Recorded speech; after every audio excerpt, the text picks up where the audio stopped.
I'm so glad you all came to visit tonight. And we'll walk through gamifying lessons and structured literacy programs. I'm just curious, I can see you all on a different screen. How many, just raising your hand, have used gamification, are familiar with it? Okay, that's interesting. Not that many people. So I'm going to go through what gamification means and how you can actually gamify your lessons, structured literacy programs. You know yourself, and science confirms to learn to read, students must practice. But I've worked with hundreds and hundreds and hundreds of students for over 50 years. I have never had a student say to me, "Oh, I can't wait to go home and practice," especially struggling readers. They do not want to practice, and I don't blame them. It's so hard for them. So, how do we do this? Incorporate the 3 Gs: gamify, gamify, and gamify.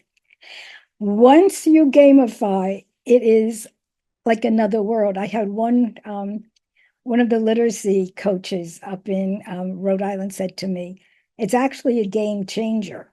She said, "I've just never seen anything like this." And it is because we're dealing with children. They want to play. Okay, so we're going to discuss tonight what is gamification, why should you gamify lessons, and how to gamify lessons. Okay, that's how we're going to be doing this.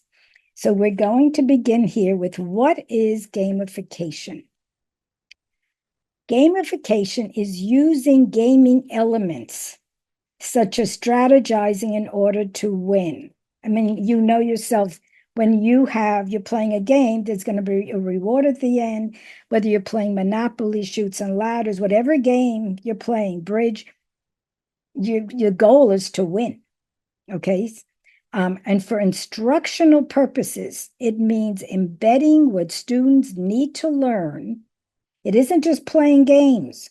You have to focus in on what they need to learn into a game so they learn and practice as they play. There's online gamification or hands-on gamification. And a lot of the people I've spoken to have said to me, oh, we're doing gamification. It's all online. We bought 1 million games. That's part of our reading program. Okay, an online gamification uses elements of video games, such as rewards, to motivate learners and increase engagement. Of course, I mean, you all know those children sit focused there, right there at that computer. Now, to compare hands-on gamification, which is what I'm going to be showing you tonight, it uses elements such as rewards to motivate learners and increase engagement, same as online, but it also involves multi-sensory activities that require students to talk, listen, and move. So which one wins? The hands-on. When a child engages in a learning activity that is hands-on and requires multi-sensory learning, such as talking, listening, and movement, the greater the chances the multiple areas of the brain will be stimulated and develop. And we're all working with these struggling readers. We can't have them using just sight, okay, and then listening back. They have to be totally engaged. There was a study done right here in the city at Hunter College, and it was in a biology class. And they took 2 biology classes. One was they used, traditional instruction, the lecturer, and they read their books or went online, whatever they did. The other class, they put together the same program by playing cards.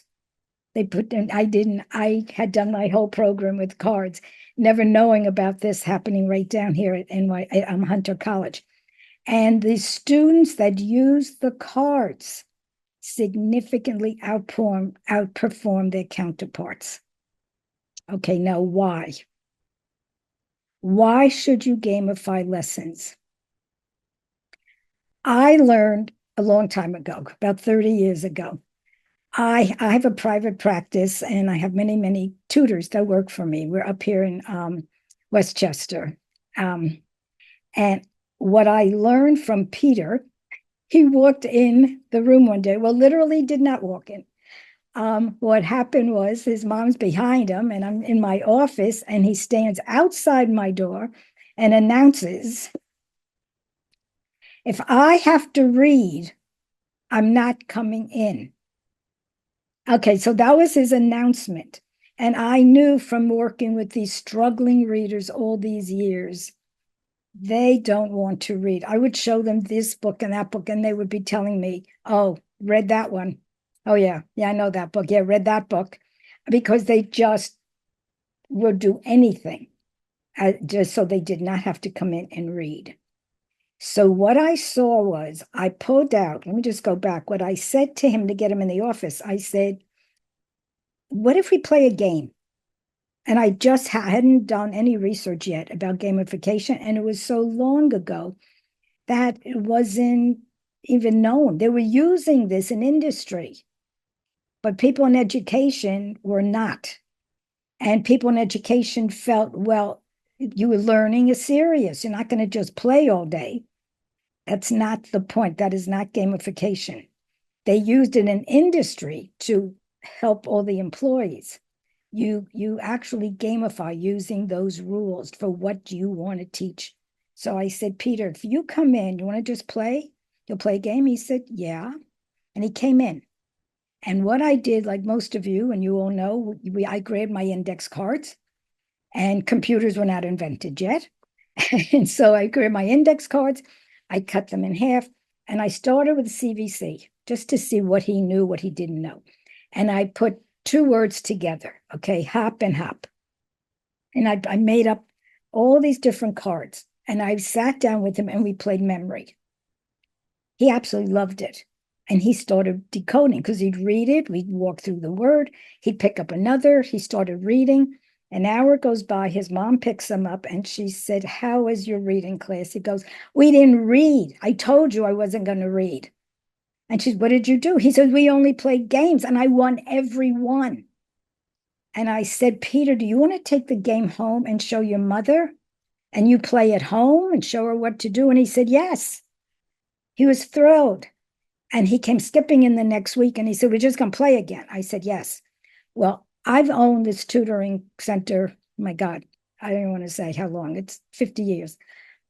I have worked with hundreds and hundreds of these children. Everyone leaves and I say to them, did we read today? They could be 10. They could be 12 and they go, no, not no. We just played. It's really kind of fun coming here. They do not understand that they are reading. So what I started doing, because I realized what I think was happening, their anxiety was going down. They have such high anxiety when it comes to reading. Their focus went up. Why? Because they want to win. Everybody wants that gold star. Everybody wants to win. And it provided unlimited, purposeful, very purposeful. I only did CVC words. I wasn't playing anything else. Just games with CVC. Purposeful, playful practice. And I literally started keeping a graph, and all the tutors with me started doing the same thing, trying to figure out what was happening, and we were using our index cards.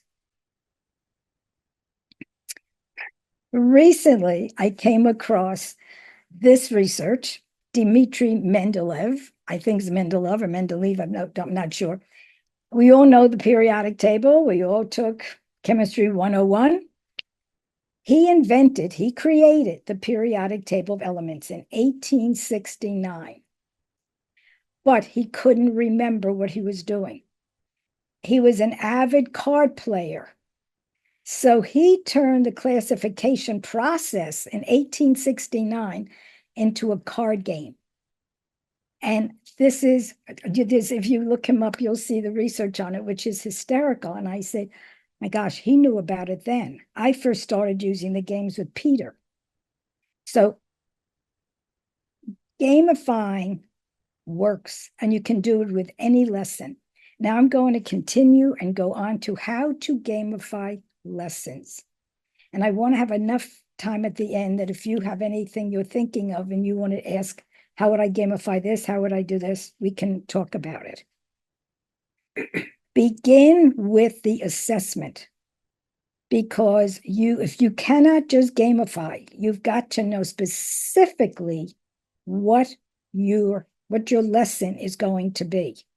For example, what I did many, many years ago, I put together a phonics assessment that I wanted to use, and all my tutors used this, simply because, as you know, you'll get an evaluation from the school and they'll say, okay, Susie is in the 5th grade and she's reading at a 2nd grade, 4th month level. I didn't know what that meant.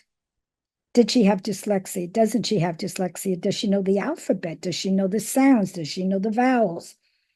I wanted to know, what were these children missing, the ones I met. So I put together a phonics assessment. There's the examiner form and the student form. The examiner form is identical, except the answers are there. And there's also a QVC code right up in the top corner. And you can, what is it? QR. Okay, not QVC, I'm sorry. QR code, a QR code.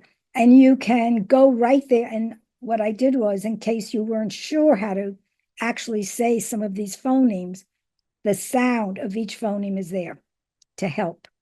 Okay, you can go, if you see the QR code right there between the two assessments, you can take a picture of that and go right to our website, download it. Anybody can use it. It's for free. Okay, I began when I wrote it, when I created it. Number 1, you see ABC, it's with rhyming, because even though so many people think that dyslexia is still reading backwards, I just had somebody tell me this, and it was a teacher, and I was just horrified, but it's still happening. And it's also flipping the D and the B. They can't rhyme. The true thing of a dyslexic person, the dyslexic children, they have trouble rhyming. It's the language part of the brain. So on this assessment, and I do this, I don't care if I'm testing someone 15, 16, even an adult, I always go through ABC to see if they can rhyme. I literally go through the letters of the alphabet, because I have had, in all these years, there was a boy, a 10th grade boy, and a great kid, and he was doing well in school because he could compensate. And one of my tutors was doing the verbal SATs with him. And she called me up and she said, he's quite bright. She said, I think he has dyslexia. She said, sounds crazy, but I think he does. And it was just overlooked because he was able to compensate. When I tested him, he got up to the letter W. And I said, no, I apologize, but do me a favor, just read them. And I have them in random order. And he gets to the W and goes, I don't really know that letter. Now, he made it to 10th grade. He said, W sounds to me like it should be a U and then a U next to it, a W. But the sound, I'm not sure what the sound is. Is it U? And he truly did not know. And I said to him, do you remember any time anyone saying W is hua? And he goes, no, not really. At an 8th grade boy one time, he was doing S and he's going, shh. I said, well, what is SH? He goes, shh. I said, what is S? He goes, shh. Now, were they absent? You're in a class of 30 kids. Even if you go to a reading class, you're still going to be 7, 8 kids. Somebody has to see, did a child miss something? A sound somewhere. The consonants, they have to know the consonants, the blends, the consonant blends, the digraphs, then the vowels. And I go right to multisyllabic words. Now, once you see where the gap is, what they need to work on, then you gamify it. And you say, okay, they're missing, let's say CVC, or they're missing R controlled. Begin at the lowest level, begin at the beginning and try to fill in the gaps. So now you go and you gamify phonics and fluency by playing cards.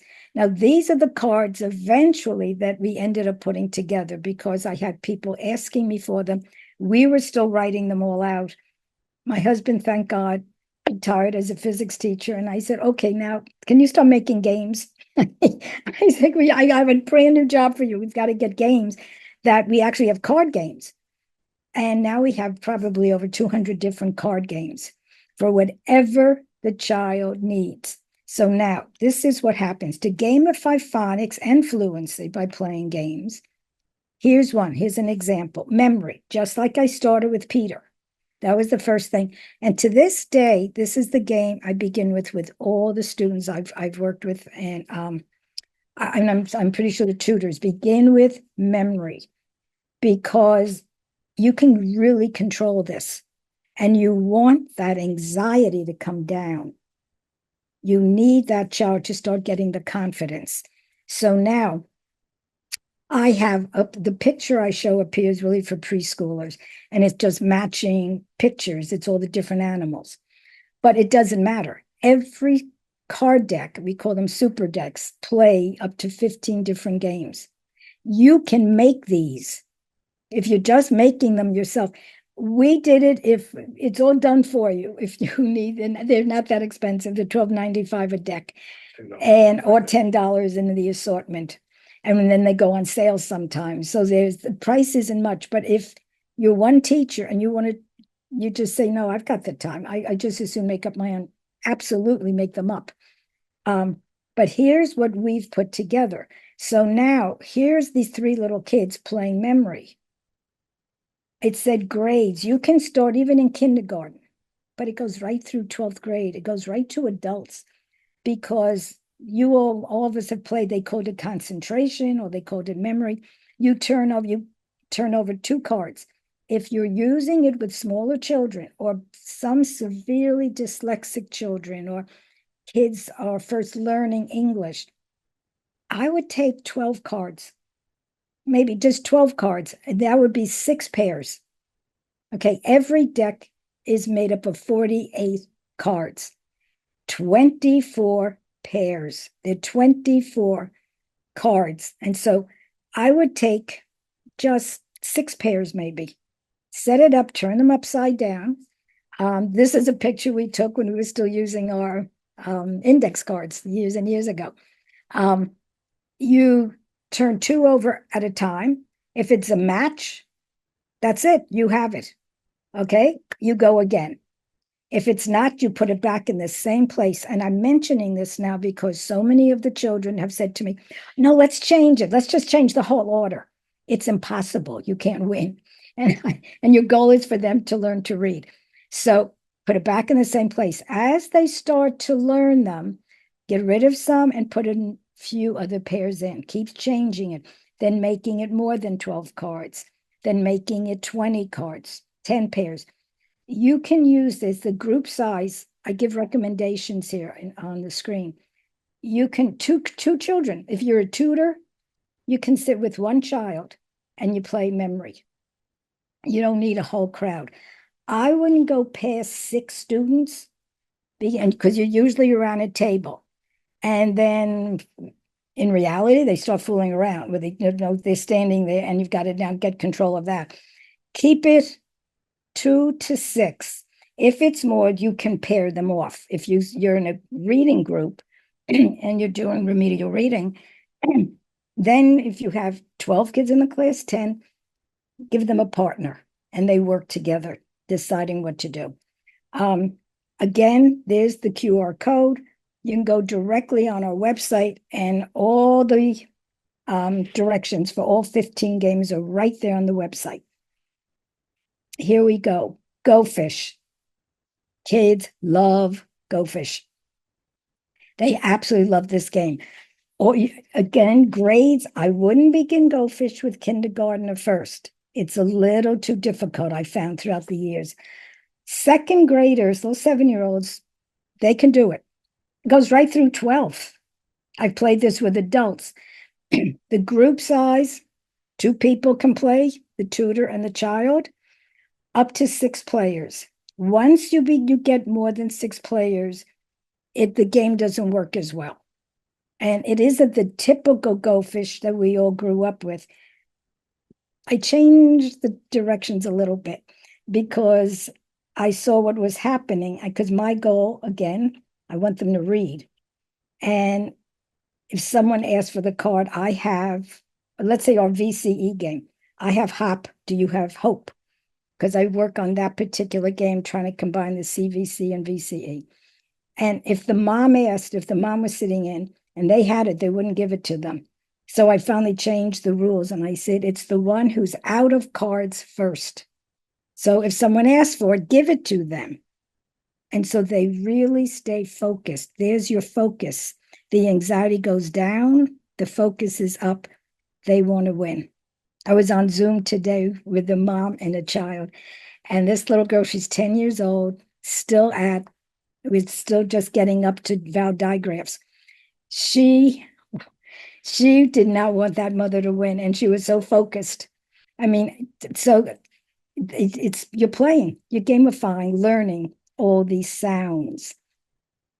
That's the Go Fish. And each one, by the way, takes about 15 minutes, all these different games. You're playing with the same decks.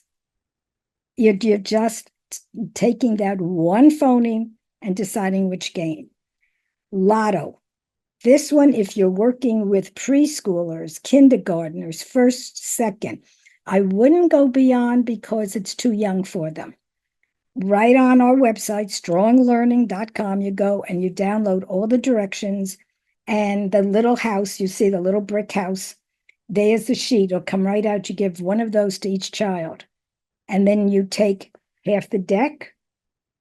Okay, remember I said there are 48 cards in the deck, 24, 24. You hold on to 24 and you hand out the other cards. If you're playing with 6 students, each one gets 4 cards.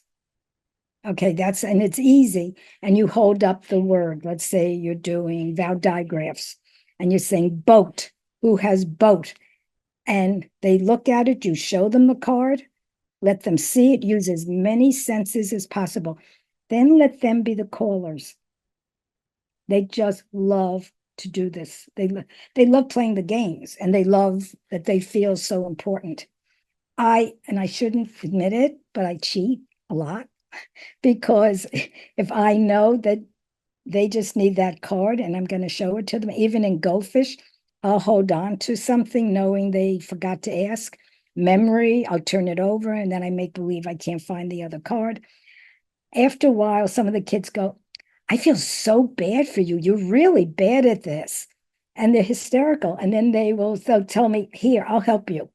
I'll tell you where the card is. They just get into it. And as I said, no one has ever said to me that they ever did any reading. Okay, Crazy Eights, same deck. Let's say with the 2 games that are fabulous, the 2 decks that are great for Crazy Eights, because they're wild cards and you can change the sound in the middle. It's your CVC. You go from your A-E-I-O-U, and they'll have a card. And I won't go into the directions because it just gets too complicated, but you'll get them. But the CVC and the R-controlled vowels, excellent for those 2 phonemes. Okay. We had a series of beginning and of 12 decks, and we had a series of advanced 12 decks. We came up with a series 2 for beginning, and we made every single deck that you could play Crazy Eights because the kids love to play it. And I found that's one of the best games to play because you're changing and you want the pair for what you have in your hand. And you know you have a lot of or. And so you say, I'm going to change it to or, and you switch it, but you have to have the wild cards. That's why I said, don't begin with children in kindergarten first. They can't figure it out. It's a little too hard. 2nd grade, 3rd grade, if you have even, I hate this, middle school, high school kids with dyslexia struggling, really struggling, middle schoolers, this is a great game because they're forced to come up with the sound. Okay, so this is called Crazy Eights. Gin rummy. We came up with gin rummy. I would begin gin rummy though with third grade and up because there's too many decisions they have to make. Do you pick the card from the deck, or maybe you'll take it from the deck that they just threw out a card? There are too many decisions, and you have to come up with 3 pairs, two, two, two, and two. This shows it in the times table. This one we took the picture actually of these kids playing. Because as I said, we ended up making all these cards and a million different things. And the multiplication facts, we ended up doing like 6 times 8 is 48. That's a pair. So we ended up doing that so that's why this picture is gin rummy, but it makes no difference. You can use all the decks for all these different games. 3 and up, I'd say grades, group size, 2 to 4 players. I wouldn't make it too much bigger because you don't have enough cards. We've played it now and we tested all these different games out with groups of kids. You end up not having enough cards. So 2 to 4 players. If you're again in a situation where you suddenly have too many kids and you want to, kids will say, no, but we want to play that. Do it and pair the kids up so they're both with one hand. You have 2 kids. I once gave a talk, I can't remember, IDA or somewhere, and I had 60 some odd people come to my talk, and I didn't know what to do. I didn't have enough of everything. So I just paired people up. I had some people 3 in a group. They got so into it, they were yelling and screaming, all these adults, these teachers, because people just like to play and people want to win. So it's flexible. There's no absolutes. No, we have too many kids. Pair them up. Okay, war. This varies the grades because this is you only 2 players though. You can't play with more than 2. If you remember as a kid playing this game, you take the actual 48 cards, shuffle them, and divide them in half. 24 and 24, each one takes it, and you turn over a card, and you have to say it. Now, if you're playing with a student as the tutor, what I came up with and the directions will be right there for you. If the child's, whichever card, the one they put down or the one you put down, if they could say both cards, they get them. Okay. Now, then they put it in their pile, and then you both put out the next card. And it sounds complicated unless you've actually played the game. And once you start, you'll have everything right here, and it'll start making sense to you. If you ever get stuck, just call us and we'll help you. But we have directions, and we also have videos showing people playing. So we have different ways to help you learn how to play all these games. Showdown. Oh my gosh, this is the last game I'm going to show you. I didn't show you all 15 because it would take too long. But Showdown is so much fun. We basically made this game up. It wasn't based on anything. Take the group. And now you have to have 2 to 12 players. You can have more. You just set up more tables, and you may need more card decks. You'll see once you start playing this. I wouldn't play it with kindergarten, first, second.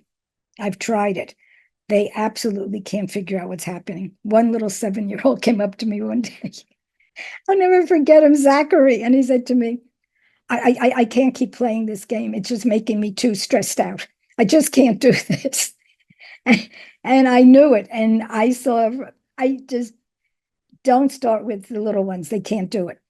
But third grade and up, adults, if you're working with teenagers, you're working with adults. When I train teachers, actually there with them, training them, they get crazy over it because it's a team against a team. You have to strategize. I tell them at the very beginning, here's your deck of cards, here's your deck. And you take those 48 cards, 24 goes to that team, 24 to that team. And I tell them to come up with any way you want to do it. And it's been very interesting. Some of the kids have said, okay, wait a minute, let me take alphabetically. Let me take A through something. Another one said, I'm just dealing them out. Or you'll be in charge of those 5 cards or 6 cards.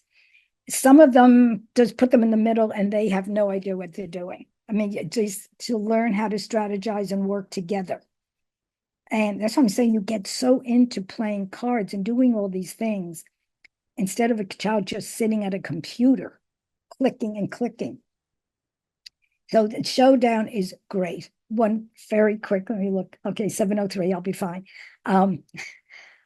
I was training teachers up in Avon, Connecticut one day, and there were 4 women and a man on one team. And then there was another group across from, I don't remember who was there. The women, these 4 women and this one man, one woman was screaming so at this man on the team that they were going to lose because of him. He wasn't staying focused. He wasn't doing the right thing. And I'm thinking, oh my gosh, I can't. Someone said to me, don't worry about it. It's her husband, which I thought was hysterical because I didn't realize they were together. They got so into it. And the adults start yelling and screaming. And it becomes a really fun game. That's showdown. Now, does it matter which game? And whether you play showdown, memory, go fish, any of and all the other 7 other games? No. Doesn't make any difference what game you're playing. Every game is purposeful, deliberate practice. And there's research on practice. I've done so much research on what does practice mean. And unless it's deliberate, you could be sitting there practicing and practicing, and then you don't do well because you haven't focused. There's no metacognition going on. You're not thinking about what you're thinking about. You have to make sure that children start learning that when they practice, what are they practicing? What are they learning? Go over it with them over and over again, saying to them, okay, now what are we doing? Today we're doing diphthongs. Today we're doing the C and G rule. Explain it back to me. It's one of the best ways to teach children. Play school. Tell them, you teach me. What does it mean? And by them teaching you talk about gamifying by playing school. That research has shown that is one of the best ways for anyone to learn anything. You're forced to teach it to someone else. Okay, so doesn't matter though which game. In case it's overwhelming. Okay. They only have to learn Okay. 1 or 2 games. Okay. My husband just said, in case it all becomes overwhelming, seeing all these games, don't learn them all at once. I'd say begin with memory. Eventually introduce Go Fish. It's overwhelming for the children if you start giving them all these different games. Memory, Go Fish. I had some man came to me once and he said, I've been using your games forever. And he was the director in one of the schools in Westchester of all the different reading classes and the special ed. And he said, do you mind if I just have a private meeting with you because I don't live far from you? He had only been playing war. And I said, that's all I trained the teachers because when I went to one of your workshops, I remembered how to play war because I used to love it as a kid. So he said, okay, what else can I play? You keep saying it's simple, but it's not. I know how to play war, so that's why I continued. So it's interesting. Just take a game. I'd say memory, begin with memory. If you're just 2 people, the war is great. Learn one, play it over and over, and then introduce another one eventually. Also makes the children feel more secure if you stay with the same game for a while. Okay, we also, when you're on our website, they're downloading all the games and the directions, and also we also have this. This is all the 15 games, and we tell the game, the ages we recommend it for, the number of players that it's good for, whether it's good for in school, whether you need teams, at home. I always send the card games home for homework. That's their homework. And the parents come in and they say to me, oh my God, give me a different name, a different game. Because if I have to play Go Fish one more time, I think I'm going to lose my mind. I mean, because the child would, children, they'll have you read the book, the same book over and over and over again. And if they feel secure and they know how to play, they'll keep playing the same game. Does it matter? No. It's still practice. It's purposeful, deliberate practice. Okay, now Gamify, phonics. By the way, all the games, we also have every single phoneme in one sentence fluency games. You'll see if you look, and you could write these up yourself. I made up silly little sentences.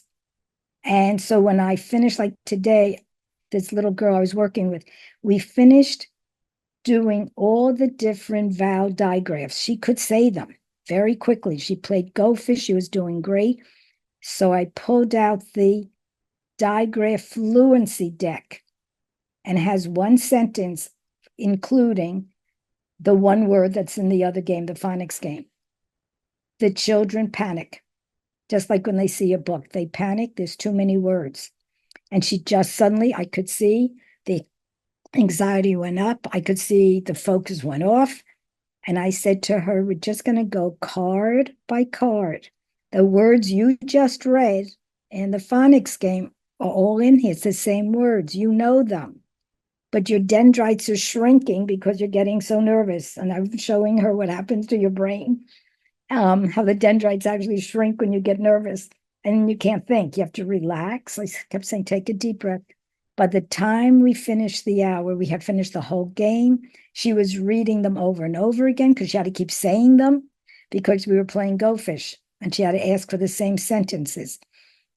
Go to the fluency. So the card decks of phonics and fluency. So if you make them up yourself, make sure you make up another pair, another deck with those same words, but now in a short sentence using some of the new sight words they're going to have to use. Okay, now, plays. Gamify phonics and fluency by performing in plays. They help with fluency so much, and the kids love them. Don't have them memorize their lines. They read them. What I've written, many, must be 50 stories. And like this one, obviously, Tiger Tuesday, Soap Boat, that's, we're doing our vowel digraphs. And I have a million words in the stories, and they're only 2 pages, 1 or 2 pages. And you read the story. They love doing these. There's no pictures. There's a cover picture with everybody's, who all the characters are.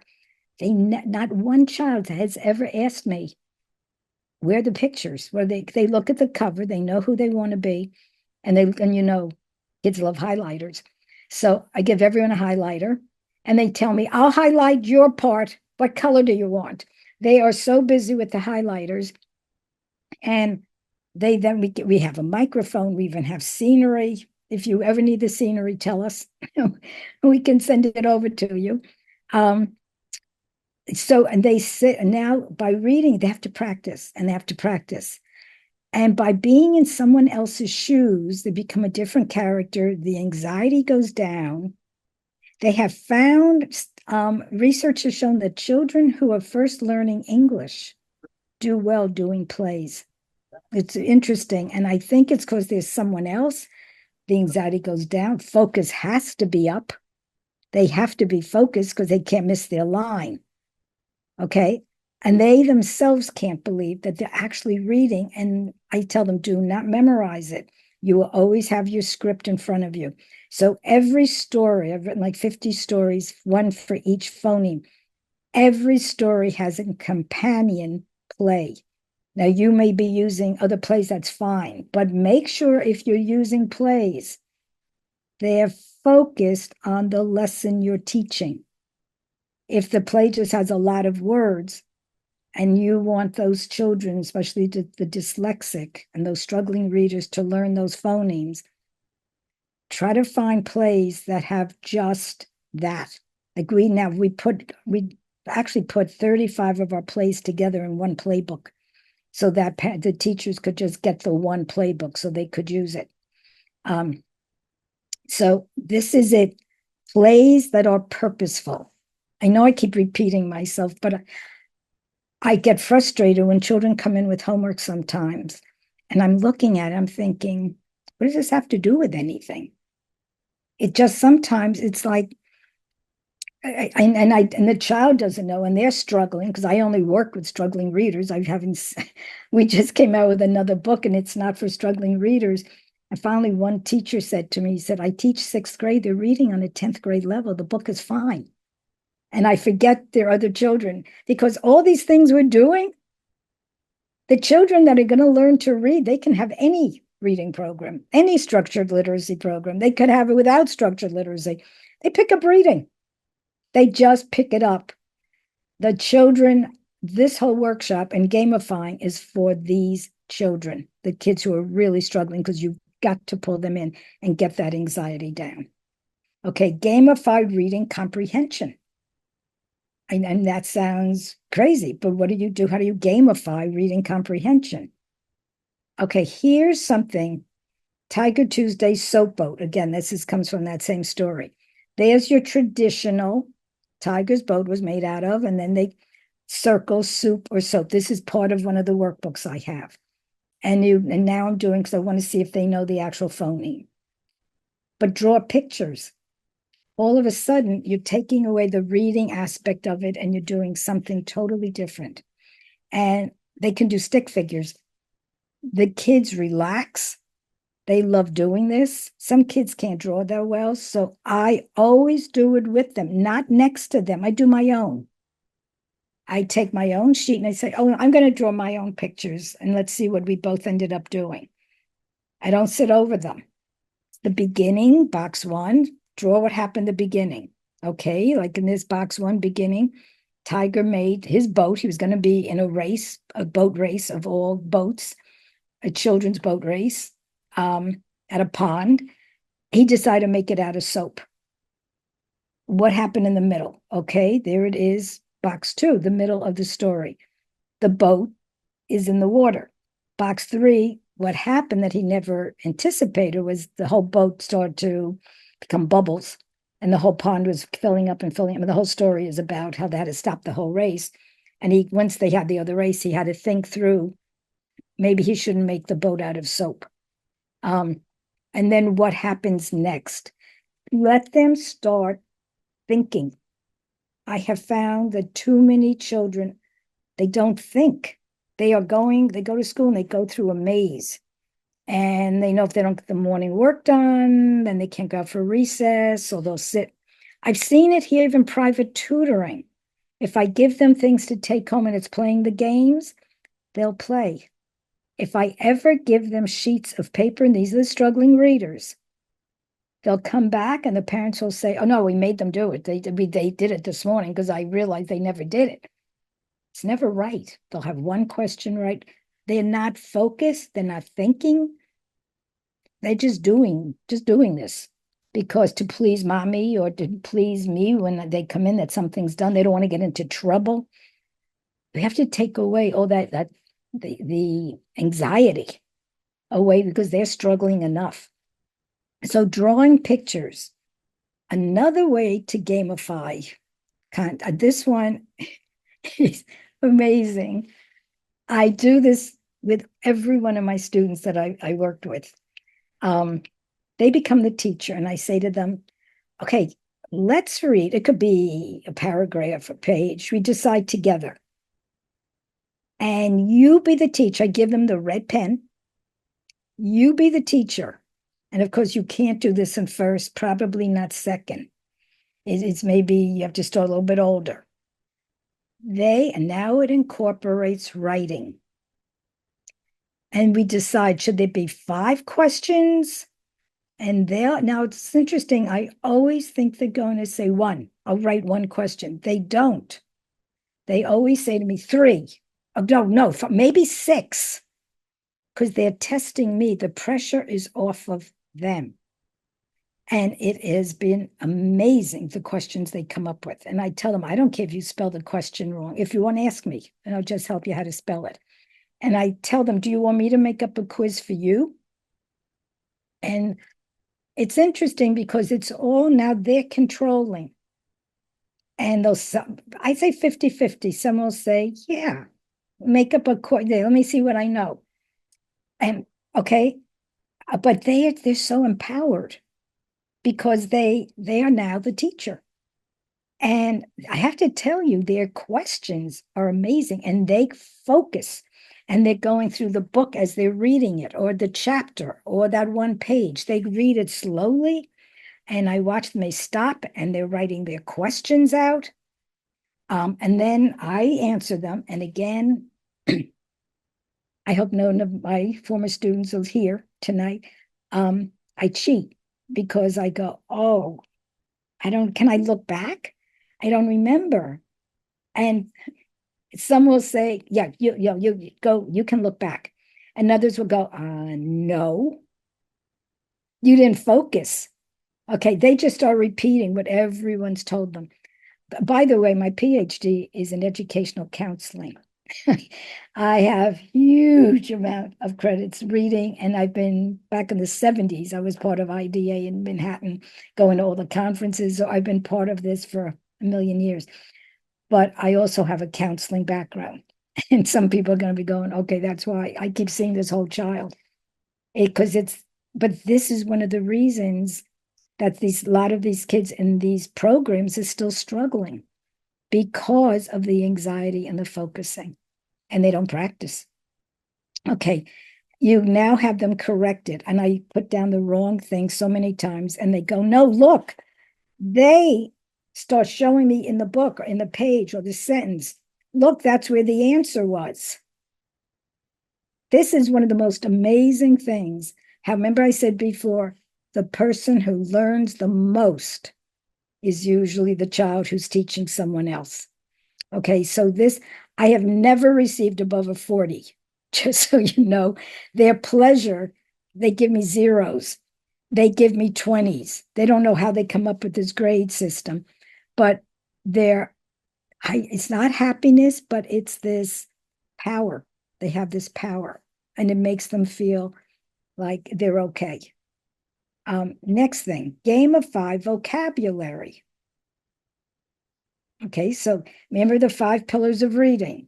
There's the phonemic awareness, then teaching phonics, fluency, comprehension, and the vocabulary. And now I'm trying to think of the 5 pillars of reading. Okay, the comprehension, vocabulary, phonics, fluency, phonemic awareness. There you go.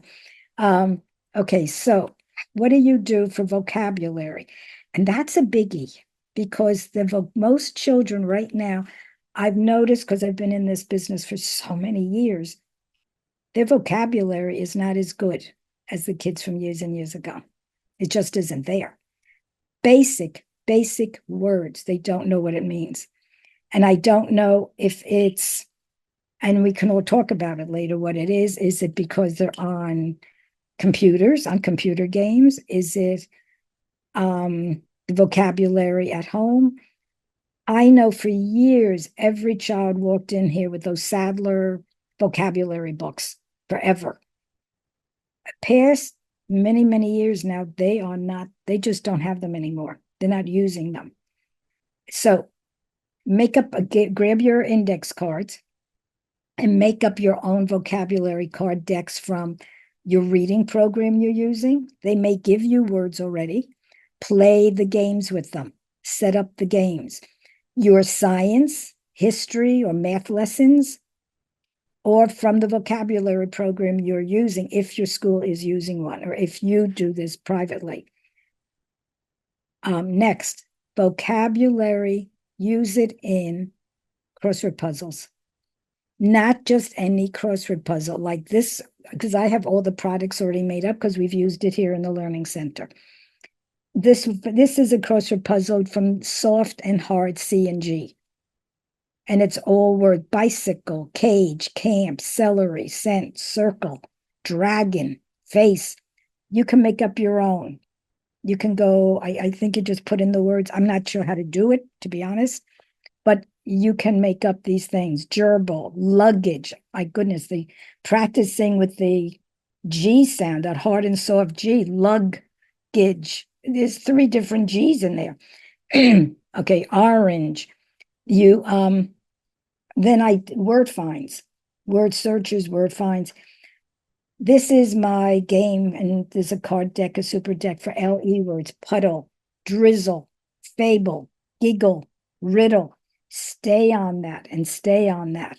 Like today, this little girl I worked with, I was about to move on to R controlled, and her panic when she had to read the vowel digraphs in the fluency sentences. I said to her, you know what? Let's not go on. Just over until I see you next week, just play this game with the fluency card deck. And because I said, you're so good at it now with mommy, daddy, grandma, grandpa, anyone that wants to play. And stay on it until they learn it. Otherwise, we keep moving ahead like we're on a conveyor belt, and they're not learning. Okay, word searches, you literally have to keep looking for the word in the right order. You keep saying, okay, juggle. I need a J, juggle. So these are games. They're in all the workbooks we create, all our practice packs we create. We're on TPT also, besides just strong learning.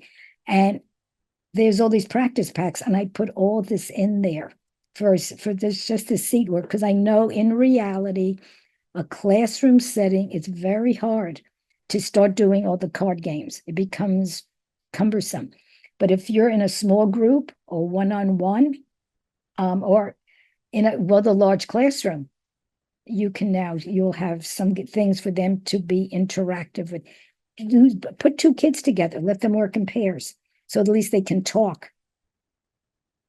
Gamify writing. So how do you gamify writing? The first thing I do with every student, especially the dysgraphic student, I'm going to see how many of you are working with dysgraphic. That's like, because I see people. The children with the dysgraphia, most of the kids with dyslexia also have the dysgraphia. Some children may not have dyslexia, but they're extremely dysgraphic. The handwriting, I had a little boy who was now in 7th grade. He told me when he arrived here to talk to me, and he said, I will not hand anything in. I have just the most horrible stories from so many students. That a 12th grade boy, I had been with him for 4 years. The district was actually paying to bring him here in his little school bus after school. And he came in one day and he was progressing. And he came in one day, 12th grade, in tears. And I said to him, what happened? And he said, I got up all my nerve because his handwriting was like a chicken walked across the page. The poor thing, he has such severe dysgraphia and dyslexia. He said, I finally, in my history class, got up enough nerve. And I wrote a paragraph, and I knew the topic. He was a bright kid. He was so bright. And he said, I wanted to show the teacher I knew the topic. And I walked up and handed in my paragraph. He said, I felt so good. And she put a big X on the paper. And she said, that's totally unacceptable. Go sit down and just correct that. You're not handing that mess in. And he said to me, I will never hand anything in again. And it took so much courage for him. The rest of the year, this was February, because I won't forget it. He said, I just go in, I sit, I pull my chair up against the wall at my desk, I lean against the wall, and I will hand nothing in. It's tough. It's tough. And now with computers, there's just absolutely no reason. This isn't that long ago. Computers were there already. This teacher had them handwrite it. And either she never looked to see who he was. I have to tell you, the next morning I was on the phone with the superintendent. I mean, I almost went crazy. And the school was paying for this. The district was paying for this, which was so amazing to me. And I mean, a lot of things happened after that, because this kid, I mean, he's sentenced for life. The people who have the money for the private tutoring, they may get out of this, and the kids who don't are just sentenced. I mean, it's just so hard for them to get out of their own way. But let's go back to writing. I got off again. Okay, the acrostic poem. I don't know how many have ever done these. I'm looking. You take a name. I see somebody shaking their head. Yes. And I say to the child, write your name, and you write it vertically. Now describe yourself. I have never had one dysgraphic or dyslexic child not fill this in. They are so happy. And I say to them, we could frame it. Oh my gosh, it's so beautiful. I had that girl today I did this with, and she was so excited when this little girl is 10 and she's still first, second grade level. She's a bright little thing. But she wrote it so beautifully, and the handwriting was because it was about herself. Okay, so Michael, and remember you describe the child, musical, intelligent, and they may not know the word intelligent. Say, "Oh, I'm smart." Well, there's no S. Let me see, Michael, there's no S. What could we do? Which letter? Intelligent, which letter would that go with? They'll find it. They'll find it. And I'll say, I'll spell it for you. You're intelligent. And you go through it. Barbara, we had our two B's, we had to do three A's, had to keep coming up with different things. Begin with their name. I had one little boy who was now the parents pulled him out of school. We met on Zoom. They weren't letting him go to school. He was being homeschooled. He got so into this. He then did his mother's name, his father's name, their last name, the dog's name, grandma's name, grandpa. He started writing. He's a boy who was, dysgraphic, and in school would do nothing. And that's why the parents finally just didn't know what else to do. And they called me that they're homeschooling him. I think they eventually got him back into the school. He was already sixth grade, but he started writing everybody's names. It is personal, gets the anxiety down, focus is very high, and they want to make it neat because it's about them. This game, writing for points, I've had kids who will not write a sentence, and by the time they leave, they ask me, without fail, they say, "What if I write 2 paragraphs? How many points will I get?" Because I always have a reward.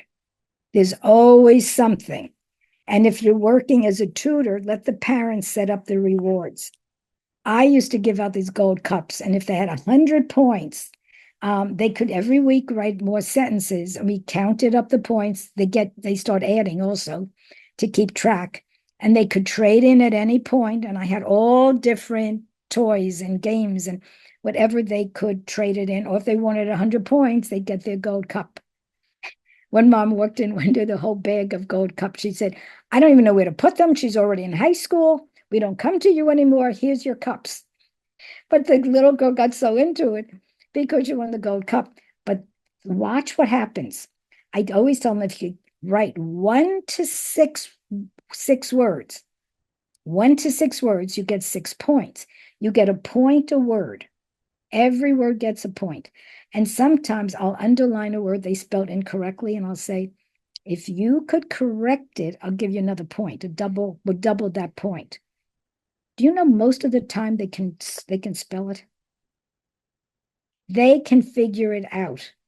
They just don't because they're going quickly.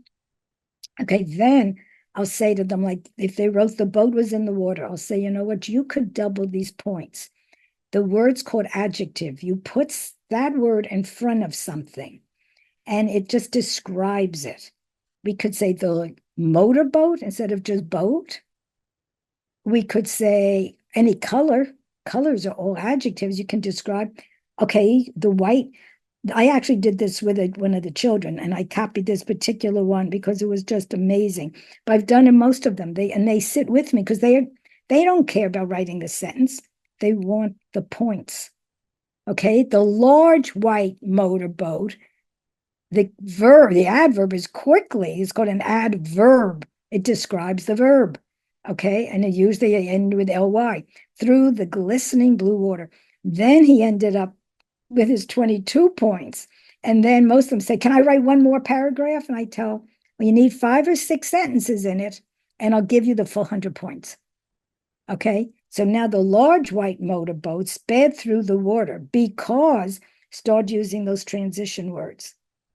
However, because the men in the boat saw a large ship coming towards it. This game, it sounds, you could be sitting here saying, "Yeah, this kid isn't going to do it." My class, they love this. It's their sentences. I help them. I'm there. Like if you're in a classroom, you could walk around and just say, "Okay, what could we add? What word? Add a color." Put a color in. That's going to give you more points. Okay, just give them some ideas. And eventually they just start doing it. Okay, they start doing it on their own. And I've had kids coming in and saying, can we play the writing game today? I want to play the writing game.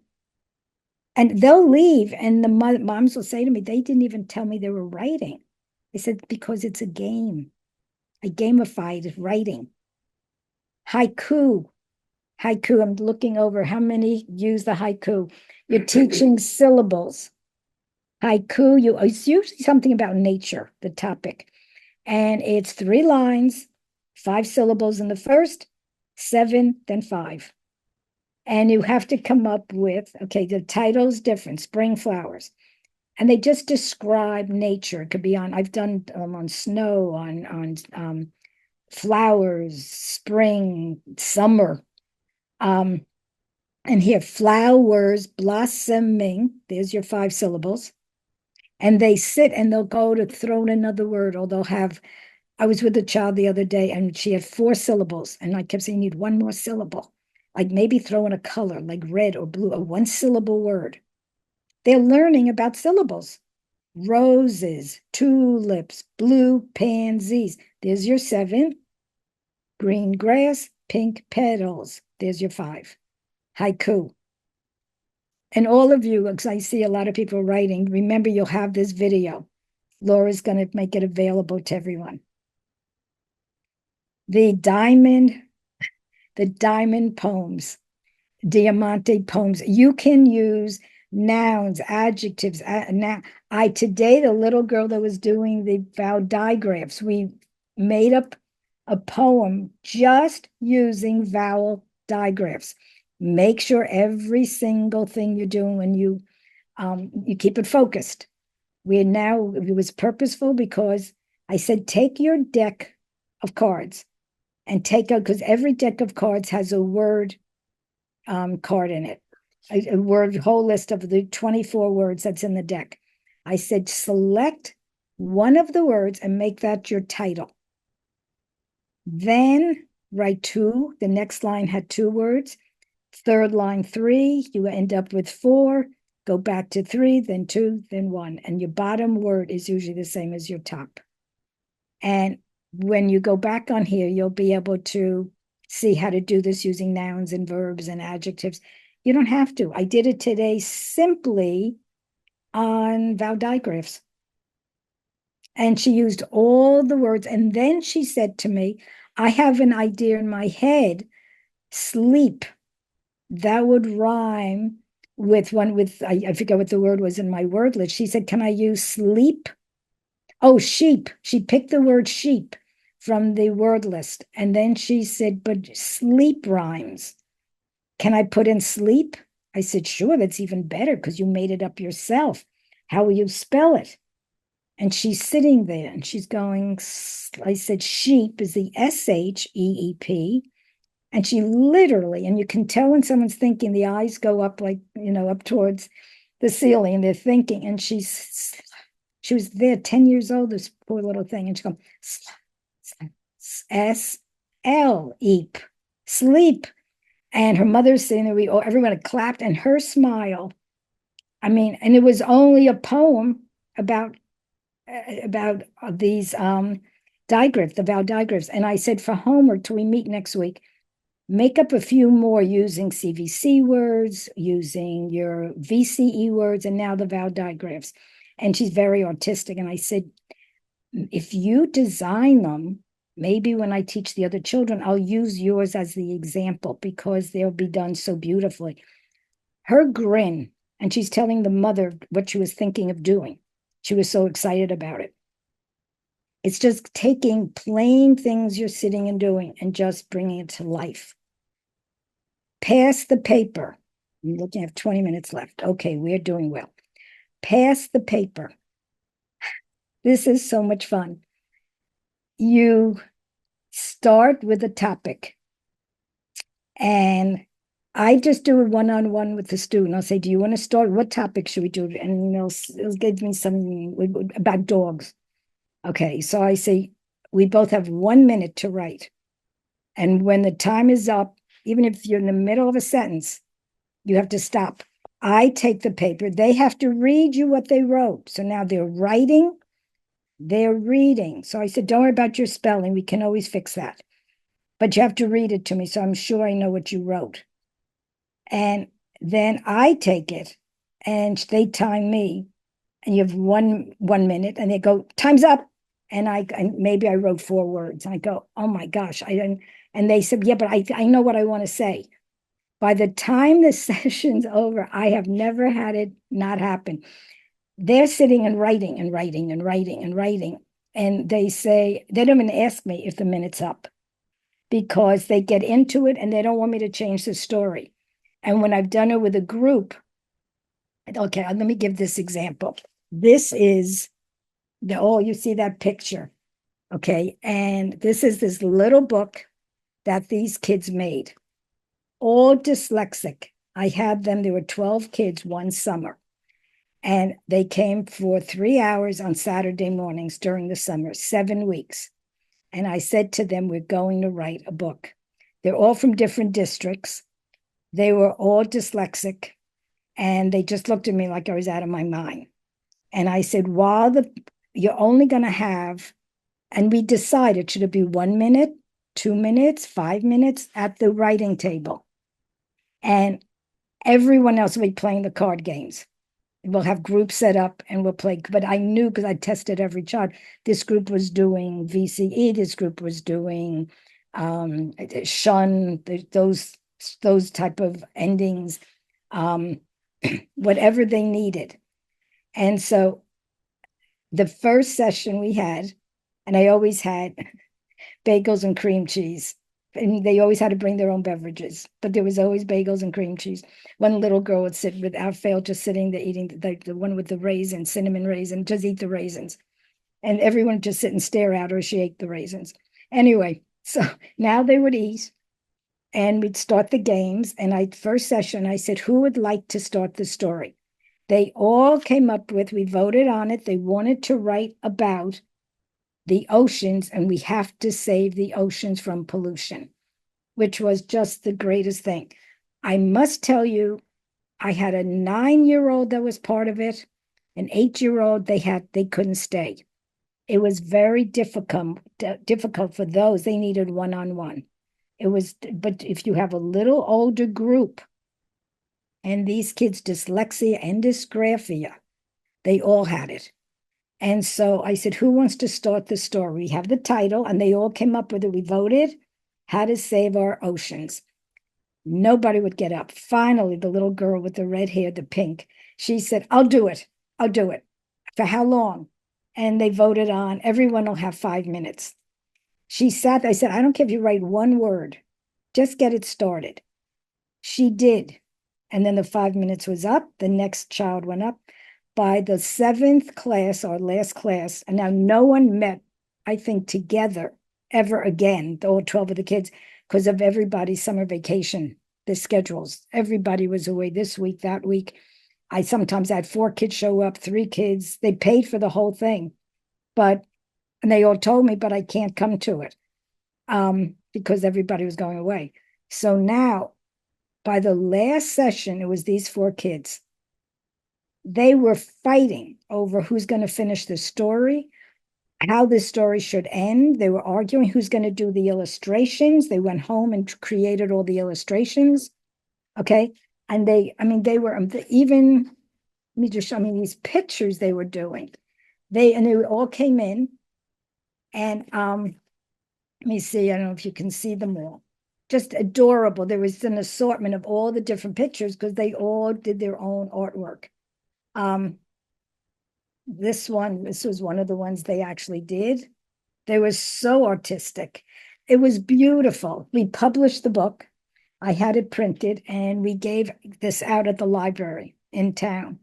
And the local newspaper was there to take their pictures. And all 12 kids showed up. It was an interesting thing. They all came to this with their parents, grandparents. And one of the dads walked up to me in tears. And he said to me, I have severe dyslexia, and she got it because of me. And I always felt so horrible. And he said, but I wish I could say I wrote a book. I was part of this. Her excitement. And it was just the most wonderful experience. I have to be honest, I didn't do it again because of the scheduling. It was insane. Because even during the winter, it's hard after school because of all the sports and all the dance lessons, and very hard to get everyone together. But this is pass the paper, wonderful activity for the class. You could do it, have the paper during morning session, goes around the class, and what the story when you get it. 1 minute each. Okay, and everyone has 1 minute each to write. Small groups is wonderful, even tutor and one child, because I've done it with every single child. Okay, last thing here is bingo. I call it decoding and encoding right in bingo. When you go to all the directions, you will see you can download all the bingo blanks, all these squares, the bingo sheets. The child takes the word list. You could give them one you make up if you buy the cards, if you have the card decks. There's a word list in every single one. They fill in their own words. The dysgraphic kids don't even think about it. They start filling everything in. I've watched them because I tell them, I don't care, you spell it. You're copying the word right from there. Do it anyway. It's your bingo sheet. Then when I call out the words from the list, they put an X on it. So they, without fail, what does the child do when they play? I want to play again. And they would say, I chose the wrong words. And I said, well, it's random. I'm just going anyway. So, but it's a child's mind, and they want to do it again because they chose or they put in the wrong place. They have to keep writing them. I did a workshop once, and someone showed up and she said, I was at one of your other workshops, and she said, I love the bingo. Do you know they have it with the words already written in? You don't have to write them. And I said to her, well, that's the point. I want them to write it because it's multisensory. I want them to see it, write it, spell it, decode it, encode it. They have to get into it. That's the point of this. This is with adults, it's even fun.